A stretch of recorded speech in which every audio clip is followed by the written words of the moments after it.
নমস্কার, আমি doctor Manojendra Narayan Bhattacharya, consultant ENT head and neck surgeon.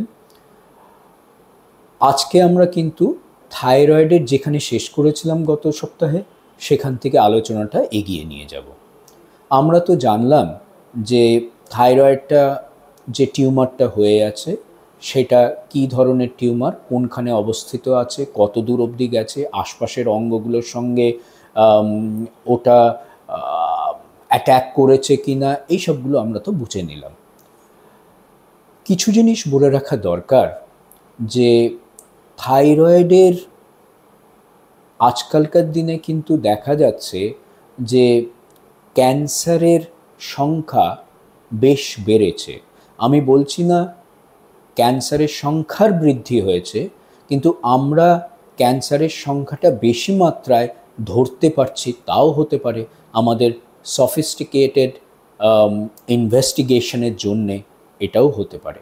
তো যাই হোক, থাইরয়েডের ক্যান্সার এমনই একটি ক্যান্সার যেটা কিনা যদি আমরা প্রাথমিক দিকে ধরে ফেলতে পারি তাহলে কিন্তু ট্রিটমেন্টে 100% কিওর হয়ে যেতে পারে। অনেক সময় পেশেন্ট আসেন যার গলাটা হঠাৎ করে ফ্যাঁসফ্যাঁসে হয়ে গেছে এবং আমরা পরীক্ষা করে দেখলাম যে তার থাইরয়েডে একটা নোডিউল হয়ে আছে। সেই ক্ষেত্রে কিন্তু এই থাইরয়েডের ক্যান্সার হওয়ার একটা বিরাট বড় চান্স আছে। এবং নোডিউলটা কি করে, থাইরয়েডের পেছনে একটি নার্ভ আছে যেটাকে বলা হয় রেকারেন্ট ল্যারিঞ্জিয়াল নার্ভ, যেটা আমাদের স্বরযন্ত্রকে সাপ্লাই করে, সেটাকে হয়তো ইনভলভ করে নিয়েছে কিংবা সেটাকে হয়তো ধরে ফেলেছে, যার জন্যে আমাদের এই স্বরের পরিবর্তন হয়েছে। তাছাড়া এক এক সময় আমাদের খাওয়ার গিলতে অসুবিধা হতে পারে, নিঃশ্বাসেরও কষ্ট হতে পারে, কিংবা শুলে পরে একটা গলার কিংবা নিঃশ্বাসের জায়গাতে একটা চাপ সৃষ্টি, সেটাও হতে পারে। এইসব সাইন্স এবং সিমটমস নিয়েও কিন্তু পেশেন্ট আমাদের কাছে আসতে পারে এবং এই সাইন্স এবং সিমটমস হলে পরে আমাদের কিন্তু খুব শীঘ্রই যা যা করণীয় করতে হয়, কারণ these are red flag science. Thyroid এক এক সময় বাইরের দিকে খুব বৃদ্ধি পেল তা কিন্তু নয়, গলার থেকে ভেতরে এই কণ্ঠার পেছন দিয়ে, ক্ল্যাভিকেলের পেছন দিয়ে চেস্টেও ঢুকে যেতে পারে, ঢুকে গিয়ে নিয়ে হার্টের ওপরেও চাপ ফেলতে পারে, সেটাও কিন্তু এক এক সময় হয়। যাই হোক, আমরা ফিরে যাই আবার আল্ট্রাসাউন্ড এবং এফএনএসিতে। আল্ট্রাসাউন্ড করে নিয়ে আজকালকার দিনে যারা থাইরয়েডের টেস্ট করিয়েছেন আল্ট্রাসাউন্ড, দেখবেন আল্ট্রাসাউন্ডের মধ্যে কিছু শ্রেণী বিভাগ ওনারা করে দিয়েছেন। যে ডাক্তারবাবুরা রিপোর্টটা দিচ্ছেন, রিপোর্টে লেখা আছে টাইরয়েডস 1, টাইরয়েডস 2, টাইরয়েডস 3, টাইরয়েডস 4, এরকম টাইরয়েডস, TIRADS। এটার থেকে আমাদের কিছুটা ইঙ্গিত দেয় যে টিউমারটা কতটা ভালোর দিকে, কতটা ক্যান্সার হলেও হতে পারে। আবার এফএনএসি আমরা যেটা করি সেখানে দেখবেন এই রকম ক্লাসিফিকেশন বা শ্রেণীবিভাগ হয়ে থাকে, যেটাকে বলা হয় বেথেসডা ক্লাসিফিকেশন। বেথেসডা 1, 2, 3, 4, 5, 6, যত বেথেসডা বাড়তে থাকে তত কিন্তু ক্যান্সার হওয়ার চান্স বেশি। বেথেসডা 3টা হলো এরকমই, যেখানে কিন্তু আনডিটারমিনেট, মানে ঠিক বোঝা যাচ্ছে না ওটা ক্যান্সার কিংবা ক্যান্সার নয়। 3 এর ওপরে উঠতে থাকলে ক্যান্সারের চান্স খুব বেশি। বেথেসডা 6 হচ্ছে হলো একদম ফ্র্যাঙ্ক ক্যান্সার সেলস ওরা পেয়ে গেছে। মূলত থাইরয়েডের যে ক্যান্সারগুলো হয়, প্যাপিলারি বলে এক ধরনের ক্যান্সার হয়। প্যাপিলারি ক্যান্সার হচ্ছে সবচেয়ে কমনেস্ট এবং এটা বেশিরভাগ দেখা যায় ফিমেলদের, মহিলাদের ক্ষেত্রে, এবং এটা কিন্তু কম বয়সীদেরই বেশিরভাগ দেখা যায় হয়। সেই জন্যে থাইরয়েডের যদি একটা টিউমার হয় কিংবা ফুলে থাকে, সেটাকে কিন্তু অগ্রাহ্য করার কিছু নেই। এটা যতটা তাড়াতাড়ি হয় এটা ডাক্তারবাবুদের দেখিয়ে চিকিৎসা করানো উচিত। আমরা কি করি, টাইরয়েডস এবং বেথেসডা দুটোর রিপোর্ট নিয়ে তারপরে আমরা ঠিক করি যে কি করা যেতে পারে। এনাকে কি অবজারভেশনে রাখাটাই ভালো, টিউমার কিংবা ওই ফোলাটা রইল, কিন্তু আমরা অবজারভেশনে রাখলাম, প্রতি 6 মাস অন্তর অন্তর আমরা আল্ট্রাসাউন্ড খালি করলাম, দরকার পড়লে এফএনএসি করে কোষটা দেখলাম যে কোনো পরিবর্তন হয়েছে কিনা। আবার কিছু কিছু ক্ষেত্রে যেগুলোকে বলা হয় আনডিটারমিনেট, এফএনএসি এমন একটা রিপোর্ট দিল কিংবা ইউএসজি এমন একটা রিপোর্ট দিল যে সেখানে কিন্তু নিশ্চিন্তে থাকা গেল না, সেই জায়গাটাতে আমরা যেটা করি, আমরা অপারেশনের কথা বলি এবং অপারেশন করার সময় সেই দিককার থাইরয়েডের লোব যেটার মধ্যে এই টিউমারটা আছে সেটাকে আমরা বাদ দিয়ে পরীক্ষার জন্য পাঠাই। এবার মজাটা হলো মেডিকেল সায়েন্সের তো উন্নতি হয়েইছে, ফ্রোজেন সেকশন বায়োপসি বলে একটা জিনিস হয়েছে, আপনারা হয়তো অনেকেই জানেন।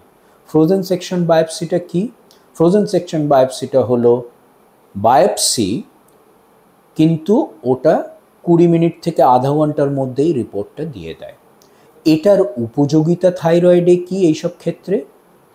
কারণ যদি থাইরয়েডে ক্যান্সার হয় তাহলে প্রথম চিকিৎসা যেটা থাইরয়েডের ক্যান্সারের হচ্ছে পুরো থাইরয়েডটা বাদ দিতে হয়। তার পরবর্তী আমাদের রেডিও আয়োডিন স্ক্যান বলুন কিংবা রেডিও আয়োডিন খাইয়ে যদি কোনো জীবাণু কিছু কিংবা কোষ কিছু ক্যান্সারের থেকে থাকে গলার মধ্যে সেটাকে মেরে ফেলা হয়, কিন্তু প্রথম চিকিৎসা হচ্ছে পুরো থাইরয়েডটাকে বাদ দেওয়া। ধরুন থাইরয়েডের টিউমার আছে, সেখানে আল্ট্রাসাউন্ড এবং এফএনএসি আমাদের পুরোপুরি বলছে না যে এটা ক্যান্সার, কিন্তু ইঙ্গিত করছে ক্যান্সার হলেও হতে পারে।